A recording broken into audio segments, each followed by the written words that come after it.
আচ্ছা, এবারের আইপিএলে বাংলাদেশের কোনো খেলোয়াড় কোনো দল পেলেন না কেন? সেটা কি খেলোয়াড়দের অযোগ্যতা, নাকি পেছনে অন্য কোনো কারণ, নাকি পেছনে অন্য কোনো রাজনীতি?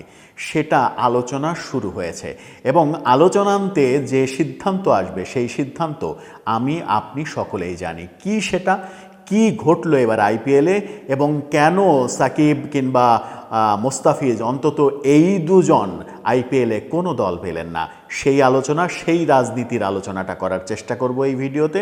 থাকবেন পলিটিক্স টিভির নিয়মিত আয়োজনে।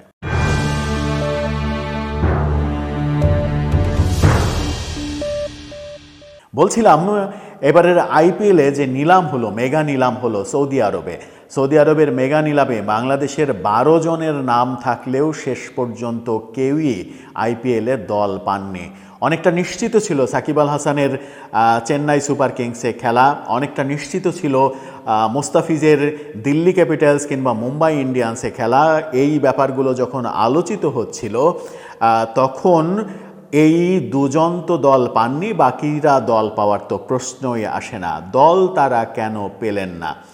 দুটো কারণ এখানে থাকতে পারে। খেলার মধ্যেকার একটা কারণ থাকতে পারে, বাকি সবই রাজনীতি। খেলার মধ্যেকার যদি অতি উদারভাবে আলোচনা করি, অনেক বেশি উদার হয়ে খেলার মধ্যেই যদি থাকতে চায়, রাজনীতির মধ্যে যদি যেতে না চায়, তাহলে খেলার আলোচনায় একটাই ইস্যু থাকতে পারে। গত আইপিএলে মোস্তাফিজকে পুরো সিজন খেলতে দেয়নি বাংলাদেশ ক্রিকেট বোর্ড। মাঝপথে মোস্তাফিজকে নিয়ে এসেছে যখন কিনা চেন্নাই সুপার কিংসের মোস্তাফিজকে খুব বেশি প্রয়োজন ছিল। পরবর্তীতে এনওসি ফুল মৌসুমের না পেলে বাংলাদেশি আর কোনো খেলোয়াড়কে আইপিএলের দলগুলো নেবে না, এরকম আলোচনা কিন্তু গতবারই শুরু হয়েছিল। সুতরাং খেলার মধ্যে থাকলে এই একটি ইস্যুই থাকতে পারে যে গতবার এনওসি পুরো মৌসুমে দেয়া হয়েছিল না, এবার যদি এনওসি পুরো মৌসুমে দেয়া না হয় তাহলে বাংলাদেশের কোনো খেলোয়াড় দল পাবেন না। কিন্তু আদতে কি এনওসির কারণে বাংলাদেশের কোনো খেলোয়াড় আইপিএলে দল পেল না? একদমই না। পুরোটাই রাজনীতির কারণ, পুরোটাই রাজনৈতিক কারণ, পুরোটাই ভারত বাংলাদেশ যে বিদ্বেষমূলক সম্পর্ক এখন তৈরি হয়েছে সেটার বলি হলেন মোস্তাফিজ, সাকিব, লিটন দাসরা। কেউই দল পেলেন না। এর কারণ কি?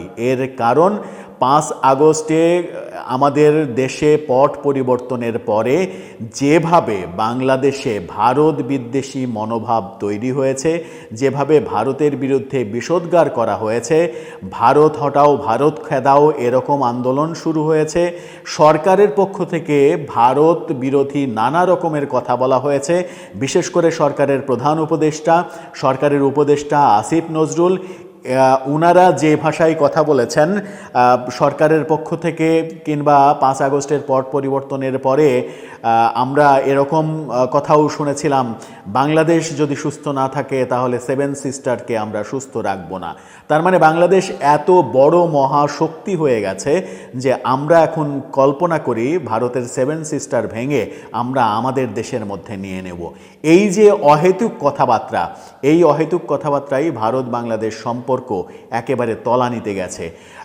আসিফ নজরুল ভারত সম্পর্কে যে ধরনের নোংরা কথা প্রতিনিয়ত বলেন, গত কয়েকদিন আগে নজরুল ইনস্টিটিউটের প্রোগ্রামে যেভাবে তিনি অবমূল্যায়ন করেছেন রবীন্দ্রনাথ ঠাকুরের, ভারত বিদ্বেষী তার অবস্থান এবং আইন উপদেষ্টার মতো এত গুরুত্বপূর্ণ একটা অবস্থানে থেকে ভারত বিদ্বেষ, বৈষম্য বিরোধী ছাত্র আন্দোলনের এই তরুণরা আবেগের বশবর্তী হয়ে ভারত বিদ্বেষী যে ধরনের মুভমেন্ট করে এবং বাংলাদেশে ভারত বিদ্বেষ এটা একটা ফ্যাশন হয়ে গেছে, সেই সময় যখন কিনা বিএনপি এমনকি জামাত ইসলামও বলছে যে প্রতিবেশীর সঙ্গে সুসম্পর্ক রাখতে আমরা চাই, যখন কিনা নুরুল হক নূরও উপলব্ধি করছে যে আমরা প্রতিবেশী পরিবর্তন করতে পারবো না, সুতরাং প্রতিবেশীর সঙ্গে ভালো সম্পর্ক রাখতে হবে, ঠিক তখন কারা যেন ভারত বিদ্বেষী এই বিষবাষ্পটা বাংলাদেশে ছড়িয়ে দিয়েছে। আজকে চিন্ময় প্রভুকে কেন্দ্র করে বাংলাদেশে যা শুরু হয়েছে, একজন আইনজীবী মৃত্যু, তারপরে সব মিলিয়ে হিন্দু মুসলমান দাঙ্গার যে পরিবেশটা তৈরি হয়েছে সেটা কিন্তু একদিনে হয়নি, সেটা তিলে তিলে তিলে তিলে গত 3 মাস ধরে তৈরি করা হয়েছে এবং যার ফলে ভারত এক এক ধরনের সিদ্ধান্ত নিয়েছে এবারের আইপিএলে বাংলাদেশের কোনো খেলোয়াড়কে তারা নেবে না।